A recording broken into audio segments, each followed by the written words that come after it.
Hello students, welcome back to SM Study Material YouTube channel. Students, in particular video ಏನಿದೆ ಅಂದರೆ second P U C second exam ಬಗ್ಗೆ detail ಇನ್ಫಾರ್ಮೇಷನನ್ನು ಈ ಒಂದು ವಿಡಿಯೋದಲ್ಲಿ ನಾನು ಹೇಳಿದ್ದೀನಿ. So without wasting the time let us started. ನೋಡಿ ಮಕ್ಕಳಿಗೆ ನಮ್ಮ ಪಿ ಯು ಬೋರ್ಡ್ದವರು ಏನಿದ್ದಾರೆ ಯಾರೂ ಕೂಡ ಈ ಒಂದು ಎಕ್ಸಾಮ್ದಲ್ಲಿ ಫೇಲ್ ಆಗಬಾರ್ದು, ಯಾರು ಕೂಡ ಒಂದು ಹತಾಶೆಗೆ ಒಳಗಾಗಬಾರ್ದು ಅನ್ನುವಂಥ ಒಂದು ಉದ್ದೇಶದಿಂದ, ಎಲ್ಲರೂ ಪಾಸ್ ಆಗಲಿ ಅನ್ನೋ ಒಂದು ಉದ್ದೇಶದಿಂದ ನಿಮಗೆ ಒಂದಲ್ಲ ಎರಡಲ್ಲ ಮೂರು ಆದಂತಹ ಒಂದು ಅಪಾರ್ಚುನಿಟಿನ ಇಲ್ಲಿ ಅವರು ನೀಡಿದ್ದಾರೆ. ಸೊ ಎಕ್ಸಾಮ್ ಫಸ್ಟ್ ಈಗಾಗಲೇ ಮುಗಿಸಿದ್ದೀರಾ, ರಿಸಲ್ಟ್ ಕೂಡ ಅನೌನ್ಸ್ಮೆಂಟ್ ಆಗಿದೆ. ಆ ಒಂದು ಎಕ್ಸಾಮ್ದಲ್ಲಿ ಯಾರೆಲ್ಲ ಕಡಿಮೆ ಅಂಕಗಳನ್ನ ಗಳಿಸಿದ್ದೀರಾ, ಯಾರೆಲ್ಲ ಫೇಲ್ ಅಂತ ಯಾರಿಗೂ ಕೂಡ ಮೆನ್ಷನ್ ಮಾಡಿಲ್ಲ. ಅಲ್ಲಿ ಮಾರ್ಕ್ಸ್ ಕಾರ್ಡ್ದಲ್ಲಿ ಏನಂತ ಮೆನ್ಷನ್ ಮಾಡಿದ್ದಾರೆ, NC ಅಂತ ಮೆನ್ಷನ್ ಮಾಡಿದ್ದಾರೆ. NC ಅಂತ ಅಂದರೆ ನಾಟ್ ಕ್ಲಿಯರ್ ಅಥವಾ ನಾಟ್ ಕಂಪ್ಲೀಟೆಡ್ ಅಂತ ಅರ್ಥ. ಸೊ NC ಅಂತ ಯಾಕೆ ಮೆನ್ಷನ್ ಮಾಡಿದ್ದಾರೆ ಅಂತ ಅಂದರೆ ಯಾರು ಕೂಡ ಫೇಲ್ ಅಲ್ಲ. ಯಾಕಂತ ಅಂದರೆ ಇನ್ನೂ ಅವರಿಗೆ ಆಪರ್ಚುನಿಟೀಸ್ ಇದೆ. ಸೆಕೆಂಡ್ ಎಕ್ಸಾಮ್ ಇದೆ, ಈವನ್ ಥರ್ಡ್ ಎಕ್ಸಾಮ್ ಕೂಡ ಇದೆ. ಸೊ ಸೆಕೆಂಡ್ ಎಕ್ಸಾಮ್ ಪಾಸ್ ಆಗಿಲ್ಲ ಅಂದರೆ ಥರ್ಡ್ ಎಕ್ಸಾಮ್ದಲ್ಲೂ ಕೂಡ ಟ್ರೈ ಮಾಡ್ಬೋದು. ಥರ್ಡ್ ಎಕ್ಸಾಮ್ದಲ್ಲಿ ಪಾಸ್ ಆಗಿಲ್ಲ, ಇನ್ ಕೇಸ್ ಏನಾದರೂ ಥರ್ಡ್ ಎಕ್ಸಾಮ್ ಬರೆದ್ರೂ ಕೂಡ ಅವರು ಫೇಲ್ ಆಗಿದ್ದಾರೆ ಅಂತ ಅಂದರೆ ಮಾತ್ರ ಅವ್ರಿಗೆ ಮಾರ್ಕ್ಸ್ ಕಾರ್ಡ್ದಲ್ಲಿ ಫೇಲ್ ಅಂತ ಮೆನ್ಷನ್ ಮಾಡಬಹುದು. ಸೊ ಇವಾಗ ಮಾತ್ರ NC ಅಂತ ಮೆನ್ಷನ್ ಮಾಡಿದ್ದಾರೆ. ಸೊ ಯಾರೆಲ್ಲ NC ಅಂತ ಮೆನ್ಷನ್ ಮಾಡಿದ್ದಾರೆ ಮಾರ್ಕ್ಸ್ ಕಾರ್ಡ್ದಲ್ಲಿ ಅಂತ ಅಂದರೆ ಅವರು ಒಂದು ಕಡಿಮೆ ಅಂಕಗಳನ್ನು ಗಳಿಸಿರುವಂತಹ ವಿದ್ಯಾರ್ಥಿಗಳಂತ ಹೇಳ್ಬೋದು. ಸೊ ಆ ವಿದ್ಯಾರ್ಥಿಗಳು ಏನು ಮಾಡ್ತೀರಾ ಅಂದರೆ ನೆಕ್ಸ್ಟ್ ನೀವು ಸೆಕೆಂಡ್ ಎಕ್ಸಾಮ್ಗೆ ಪ್ರಿಪೇರ್ ಆಗಿ. ಸೊ ಈ ಸೆಕೆಂಡ್ ಎಕ್ಸಾಮದ್ದು ಟೈಮ್ ಟೇಬಲ್ ಈಗಾಗಲೇ ರಿವೀಲ್ ಮಾಡಿದ್ದಾರೆ. ಅದನ್ನು ಕೂಡ ಈ ಒಂದು ವಿಡಿಯೋದಲ್ಲಿ ನಾನು ಡೀಟೇಲ್ ಆಗಿ ಇನ್ಫಾರ್ಮೇಷನನ್ನು ಕೊಡ್ತಿದ್ದೀನಿ. ಸೊ ಯಾವ ಒಂದು ಡೇಟ್ಗೆ ಯಾವ ಒಂದು ಸಬ್ಜೆಕ್ಟ್ ಮೇಲೆ ನಿಮಗೆ ಎಕ್ಸಾಮ್ ನಡೆಯುತ್ತೆ, ಹಾಗೆ ಯಾವ ಸಬ್ಜೆಕ್ಟಿಗೆ ಜಾಸ್ತಿ ಆದಂಥ ಒಂದು ಫೋಕಸನ್ನು ಕೊಡಬೇಕು, ಹೇಗೆ ಅಟೆಂಪ್ಟ್ ಮಾಡಬೇಕು. ಯಾಕಂತ ಅಂದರೆ ಫಸ್ಟ್ ಎಕ್ಸಾಮ್ದಲ್ಲಿ ಮಾಡಿರುವಂಥ ಮಿಸ್ಟೇಕ್ಸ್ಗಳನ್ನು ಅಗೇನ್ ನಾವು ಎಕ್ಸಾಮ್ 2ದಲ್ಲಿ ಮಾಡಬಾರ್ದು. ಸೊ ಹಾಗಂದರೆ ಮಾತ್ರ ನಿಮಗೆ ಎಕ್ಸಾಮ್ 2ದಲ್ಲಿ ನಿಮಗೆ ಬಹಳ ಚೆನ್ನಾಗಿ ಉತ್ತಮವಾದಂಥ ಅಂಕಗಳನ್ನು ನೀವು ಕಳಿಸ್ಬೋದು, ಸ್ಕೋರ್ ಮಾಡ್ಬೋದು ಕೂಡ. ಹಾಗೆ ಯಾವ ಒಂದು ಸ್ಟ್ರಾಟಜೀಸ್ನ ನಾವು ಇಲ್ಲಿ ಯೂಸ್ ಮಾಡಬೇಕು. ಯಾಕಂತ ಅಂದರೆ ಇಲ್ಲಿ ಹಾರ್ಡ್ ವರ್ಕ್ಗಿಂತ ನಾವು ಸ್ಮಾರ್ಟಾಗಿ ಸ್ಟಡಿ ಮಾಡಬೇಕು. ಎಕ್ಸಾಮ್ 2ದಲ್ಲಿ ಯಾವುದೂ ಕೂಡ ಗ್ಯಾಪ್ ಇಲ್ಲ. ಯಾವ ಒಂದು ಎಕ್ಸಾಮ್ಗೂ ಕೂಡ ನಿಮಗೆ ಇಲ್ಲಿ ಫಸ್ಟ್ ಎಕ್ಸಾಮ್ ಥರ ಈ ಒಂದು ಸೆಕೆಂಡ್ ಎಕ್ಸಾಮ್ದಲ್ಲಿ ನಿಮಗೆ ಗ್ಯಾಪ್ ಸಿಗೋದಿಲ್ಲ ಮಕ್ಕಳಿಗೆ. ಯಾಕಂತ ಅಂದರೆ ನೋಡ್ಬೋದು, ಇಲ್ಲಿ ನೀವು ಕಂಟಿನ್ಯೂಸ್ ಆಗಿ ನಿಮಗೆ ಒಂದಾದ್ಮೇಲೆ ಒಂದು ಎಕ್ಸಾಮ್ಗಳು ಇದೆ ನೋಡ್ಬೋದು. ಇಲ್ಲಿ 24ಗೂ ಇದೆ, 25 ಇದೆ, 26 ಇದೆ. ಯಾವುದಾದ್ರೂ ಒಂದು ಅಥವಾ ಎರಡು ಸಬ್ಜೆಕ್ಟ್ಗಳಿಗೆ ನಿಮಗೆ 1 ಡೇ ಅಥವಾ 2 ಡೇಸ್ ನಿಮಗೆ ಗ್ಯಾಪ್ ಸಿಗ್ಬೋದು. ಅದು ಬಿಟ್ಟರೆ ಉಳಿದೆಲ್ಲ ಸಬ್ಜೆಕ್ಟ್ಗಳಲ್ಲೂ ನಿಮಗೆ ಯಾವುದೇ ರೀತಿಯಂಥ ಗ್ಯಾಪ್ ಸಿಗಲ್ಲ. ತುಂಬ ಕಡಿಮೆ ಸಮಯ ಇದೆ. ಸೊ ಈ ಕಡಿಮೆ ಸಮಯದಲ್ಲಿ ನೀವು ಯಾವ ಥರ ಸ್ಮಾರ್ಟಾಗಿ ಸ್ಟಡಿ ಮಾಡಬೇಕು ಅನ್ನುವಂಥ ಒಂದು ಡೀಟೇಲ್ ಇನ್ಫಾರ್ಮೇಷನನ್ನು ನಾನು ಇವತ್ತಿನ ಈ ವಿಡಿಯೋದಲ್ಲಿ ನೀಡ್ತಾ ಇದ್ದೀನಿ. ಯಾರು ವಿಡಿಯೋನ ಸ್ಕಿಪ್ ಮಾಡದೆ ಎಂಡ್ವರೆಗೂ ನೋಡಿ. ಇಲ್ಲಿ ಈಗಾಗಲೇ ರಿವೀಲ್ ಮಾಡಿದ್ದಾರೆ ಟೈಮ್ ಟೇಬಲನ್ನು, ಯಾವ ಒಂದು ಡೇಟ್ಗೆ ಯಾವ ಒಂದು ಸಬ್ಜೆಕ್ಟ್ದು ನಿಮಗೆ ಎಕ್ಸಾಮ್ ನಡೆಯುತ್ತೆ ಅಂತ ಹೇಳ್ತಾ ಇದ್ದೀನಿ. ಎಕ್ಸಾಮ್ ಸ್ಟಾರ್ಟ್ ಆಗೋದು ಮಕ್ಕಳೇ, ಸೆಕೆಂಡ್ ಎಕ್ಸಾಮ್ ಏನಿದೆ ಸ್ಟಾರ್ಟ್ ಆಗೋದು ಇದೇ ಮಂತ್ 24ಗೆ ನಿಮಗೆ ಎಕ್ಸಾಮ್ ಸ್ಟಾರ್ಟ್ ಆಗುತ್ತೆ. ಓಕೆ, 24ಗೆ ಫಸ್ಟ್ ಎಕ್ಸಾಮ್ ಯಾವುದೋ ಇದೆ ಅಂತ ಅಂದರೆ ಕನ್ನಡ ಸಬ್ಜೆಕ್ಟ್ದು ನಿಮಗೆ ಎಕ್ಸಾಮ್ ಇದೆ. ಸೊ ಅದು ಥರ್ಸ್ಡೇ ಬಂದಿದೆ.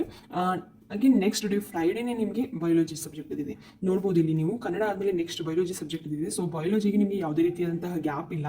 ನಿಮಗೆ ಓದ್ಕೊಳ್ಳೋದಕ್ಕೂ ಕೂಡ ಇಲ್ಲಿ ಸಮಯ ಅನ್ನೋದೇ ಇಲ್ಲ ಮಕ್ಕಳೇ. ಜಸ್ಟ್ ನೀವು ಏನು ಮಾಡ್ಬೋದು, ಹೇಗೂ ಫಸ್ಟ್ ಎಕ್ಸಾಮ್ದಲ್ಲಿ ನೀವು ಎಲ್ಲ ಓದಿರ್ತೀರಾ.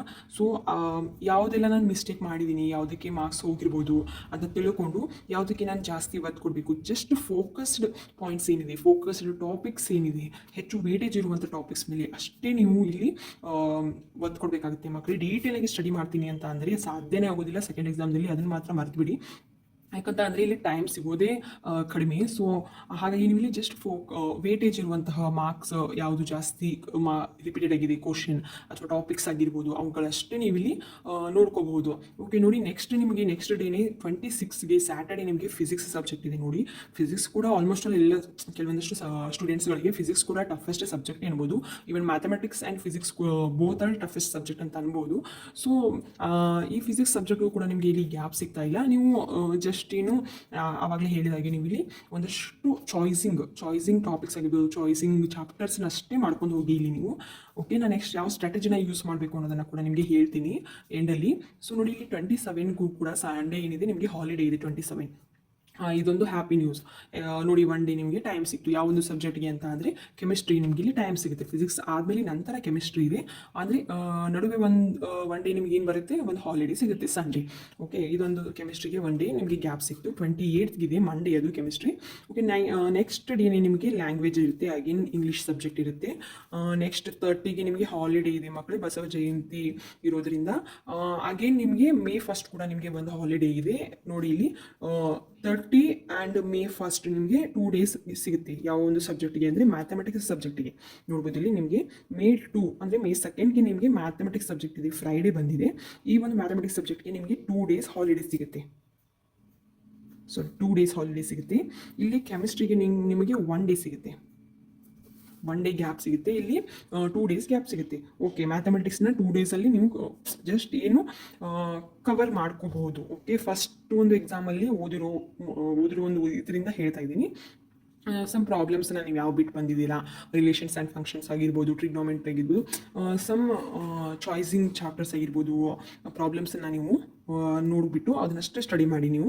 ಹಾಗೆ ನಿಮಗೆ ಮ್ಯಾಥಮೆಟಿಕ್ಸಲ್ಲಿ ಯೂಸ್ ಆಗೋ ಥರ ಆಗಿರ್ಬೋದು, ಬೇರೆ ಬೇರೆ ಸಬ್ಜೆಕ್ಟಲ್ಲಿ ನಿಮಗೆ ಸೆಕೆಂಡ್ ಎಕ್ಸಾಮ್ದಲ್ಲಿ ಇಂಪಾರ್ಟೆಂಟ್ ಆಗಿರುವಂತಹ ಸಮ್ ಕ್ವಶನ್ಸ್ಗಳನ್ನು ನಾನು ವಿಡಿಯೋ ಮಾಡಿ ಅಪ್ಲೋಡ್ ಮಾಡ್ತೀನಿ.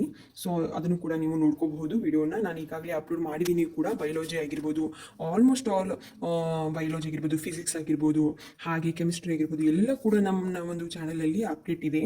ಸೊ ಎಲ್ಲರೂ ಹೋಗಿ ವಿಡಿಯೋನ ನೋಡಿಲ್ಲ ಅಂತ ಅಂದರೆ ವಿಡಿಯೋಗಳನ್ನು ನೋಡಿ ಅದರಲ್ಲಿ ಇಂಪಾರ್ಟೆಂಟ್ ಆಗಿರುವಂತಹ ಎಲ್ಲ 5 ಮಾರ್ಕ್ಸು 3 ಮಾರ್ಕ್ಸ್ ಆಗಿರ್ಬೋದು, 5 ಮಾರ್ಕ್ಸ್ ಆಗಿರ್ಬೋದು, ಎಲ್ಲ ಕೂಡ ಇಂಪಾರ್ಟೆಂಟ್ ಆಗಿರುವಂಥ ಕ್ವಶನ್ಸ್ಗಳನ್ನು ನಾನು ಅಪ್ಲೋಡ್ ಮಾಡಿದ್ದೀನಿ. ಸೊ ಅದು ನಿಮಗೆ ಯೂಸ್ ಆಗ್ಬೋದು, ನೋಡಿ ಅದನ್ನು ಹೋಗಿ. ನೆಕ್ಸ್ಟ್ ಏನಿದೆ, ಮೇ 3ಗೆ ನಿಮಗೆ ಏನಿದೆ CS ಇದೆ. ಯಾರೆಲ್ಲ ಬಯಾಲಜಿ ತೊಗೊಂಡಿಲ್ಲ ಆ ಒಂದು ಸ್ಟೂಡೆಂಟ್ಸ್ಗಳಿಗೆ ಕಂಪ್ಯೂಟರ್ ಸೈನ್ಸ್ ಅನ್ನೋ ಒಂದು ಎಕ್ಸಾಮ್ ಇದೆ. ಅದು 3ನೇ ತಾರೀಕಿದೆ ಮಕ್ಕಳೇ. ಓಕೆ, ನೆಕ್ಸ್ಟ್ ಯಾವುದು ಲ್ಯಾಂಗ್ವೇಜ್ ಯಾರು ಕನ್ನಡ ತೊಗೊಂಡಿಲ್ಲ, ಸಮ್ ಸ್ಟೂಡೆಂಟ್ಸ್ ಏನು ಮಾಡ್ತಾರೆ ಹಿಂದಿ ಇಂಗ್ಲೀಷ್ ಕಾಂಬಿನೇಷನಲ್ಲಿ ತೊಗೋತಾರೆ. ಸೊ ಆ ಒಂದು ಸ್ಟೂಡೆಂಟ್ಸ್ಗಳಿಗೆ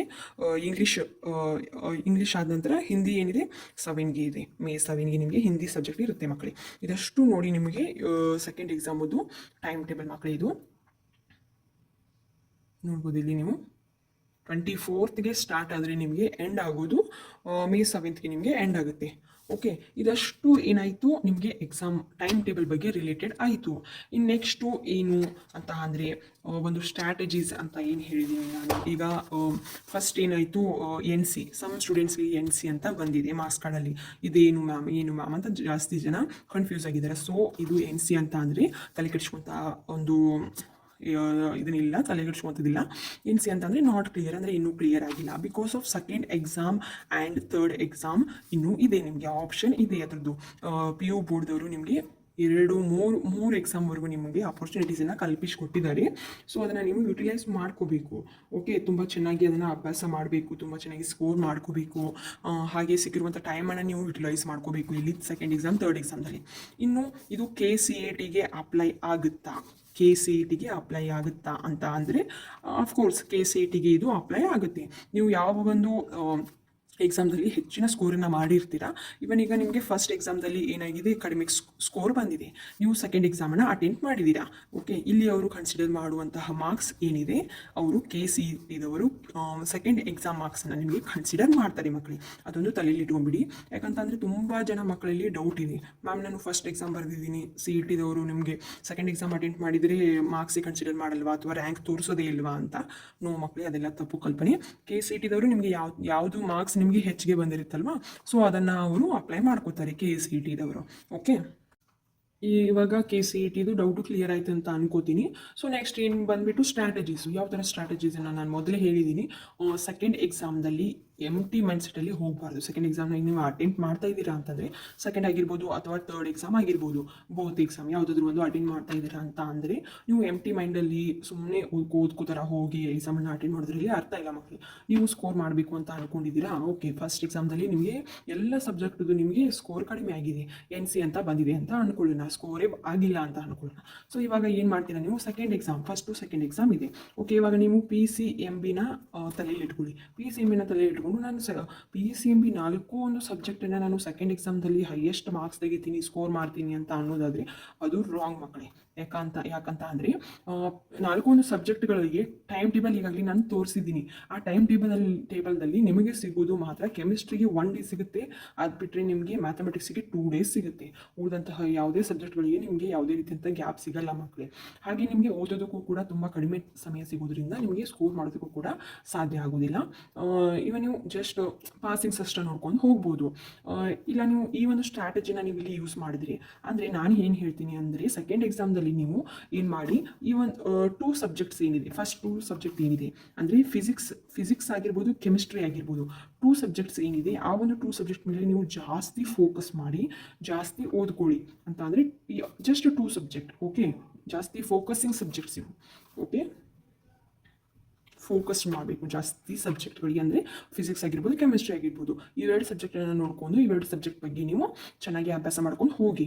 ಓಕೆ, ಅಂದರೆ ನೆಕ್ಸ್ಟ್ ಏನಿದೆ ಮ್ಯಾಥಮೆಟಿಕ್ಸ್ ಬಯಾಲಜಿನ ನೀವು ಸೆಕೆಂಡ್ ಎಕ್ಸಾಮ್ದಲ್ಲಿ ಜಸ್ಟ್ ಪಾಸಿಂಗ್ ಮಾರ್ಕ್ಸ್ ಆದರೂ ನೋಡ್ಕೊಂಡು ಹೋಗಿ, ಅದೇನು ಪರವಾಗಿಲ್ಲ.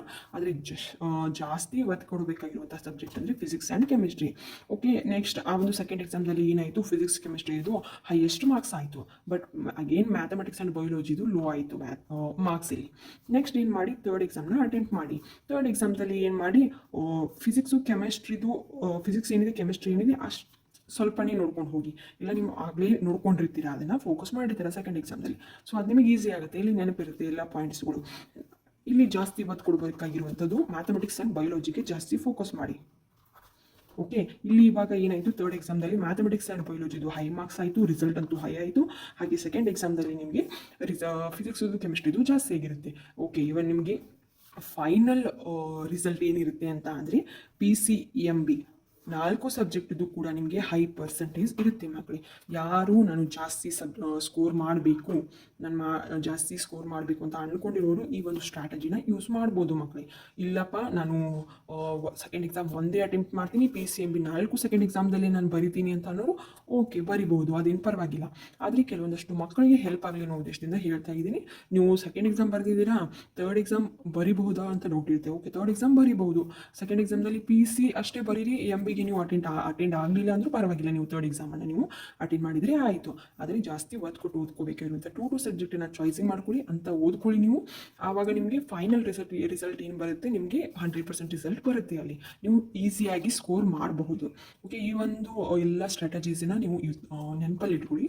ಹಾಗೆ ಲ್ಯಾಂಗ್ವೇಜಸ್ ಎಕ್ಸಾಮ್ ಯಾರು ಬರಿತಾ ಇದ್ದೀರಾ, ಓಕೆ ಲ್ಯಾಂಗ್ವೇಜಸ್ ಬರಿತಾ ಇದ್ದರೆ ಅವರು ಕೂಡ ನೀವು ಅದನ್ನು ಕೂಡ ಇನ್ಕ್ಲೂಡ್ ಮಾಡ್ಕೋಬಹುದು, ಕನ್ನಡ ಇಂಗ್ಲೀಷನ್ನು ಕೂಡ ನೀವು ಇನ್ಕ್ಲೂಡ್ ಮಾಡ್ಕೋಬಹುದು. But most of the students ಬರೆಯೋದು ಅಂತಂದರೆ PCMBನೇ ಜಾಸ್ತಿ ಸ್ಕೋರ್ ಕಡಿಮೆ ಆಗಿರುತ್ತೆ. ಲ್ಯಾಂಗ್ವೇಜಲ್ಲಿ ಆಫ್ಕೋರ್ಸ್ ಜಾಸ್ತಿನೇ ಆಗಿರುತ್ತೆ. ಲ್ಯಾಂಗ್ವೇಜಲ್ಲಿ ಐ ಥಿಂಕ್ ನೀವು PCMBಗೆ ಜಾಸ್ತಿ ಒತ್ತು ಕೊಡೋದು ಒಳ್ಳೆಯದು ಅಂತ ಹೇಳ್ತೀನಿ. ಓಕೆ, ಇದಷ್ಟು ಇವತ್ತಿನ ಈ ವಿಡಿಯೋ ಮಾಡುವಂಥ ಉದ್ದೇಶ ಮಕ್ಕಳೇ. ಯಾರು ಕೂಡ ವಿಡಿಯೋನ ಸ್ಕಿಪ್ ಮಾಡದೆ ಎಂಡ್ವರೆಗೂ ನೋಡಿ. ಹಾಗೆ ಈ ವಿಡಿಯೋದಿಂದ ನಿಮಗೆ ತುಂಬ ಹೆಲ್ಪ್ ಆಗಿರುತ್ತೆ ಅಂತ ಅನ್ಕೋತೀನಿ. ನೆಕ್ಸ್ಟ್ ವಿಡಿಯೋನ ನಾನು ಸೆಕೆಂಡ್ ಎಕ್ಸಾಮ್ಗೆ ನೀವು ಬೀಳುವಂತಹ ಇಂಪಾರ್ಟೆಂಟ್ ಟಾಪಿಕ್ಸ್ ಆಗಿರ್ಬೋದು, ನೀವು ಯಾವುದು ಜಾಸ್ತಿ ಒತ್ತು ಕೊಟ್ಟು ಓದಬೇಕು ಅವಷ್ಟು ಕ್ವಶನ್ಸ್ ಆಗಿರ್ಬೋದು ವಿತ್ ಆನ್ಸರ್ಸ್ ಮುಖಾಂತರ ನಾನು ಎಕ್ಸ್ಪ್ಲೇನ್ ಮಾಡ್ತೀನಿ. ಸೊ ಈ ಒಂದು ವಿಡಿಯೋ ನಿಮಗೆ ಇಷ್ಟ ಆಗಿದ್ದರೆ ವಿಡಿಯೋನ ಲೈಕ್ ಮಾಡಿ, ಶೇರ್ ಮಾಡಿ, ಕಮೆಂಟ್ ಮಾಡಿ, ಹಾಗೆ ಚಾನಲ್ನ ಸಬ್ಸ್ಕ್ರೈಬ್ ಮಾಡ್ಕೊಳ್ಳಿ. Thank you.